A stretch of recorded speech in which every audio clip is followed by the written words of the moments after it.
রাগে যত মাথা গরম হোক, খবরদার তালাকের কথা বলবেন না। অন্য 10টা কথা বলেন।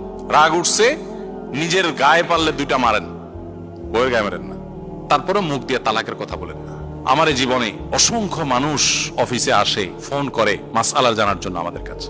কত মানুষ দেখেছি যে মসজিদে হয়তো জুমার পরে এসে দাঁড়িয়েছেন, কিংবা অফিসে এসে দাঁড়িয়েছেন, চোখের পানি ফেলছেন, হুজুর 3টা বাচ্চা আমার, আমি তো পাগল হয়ে যাব, কি করব, চোখের পানি ফেলছেন।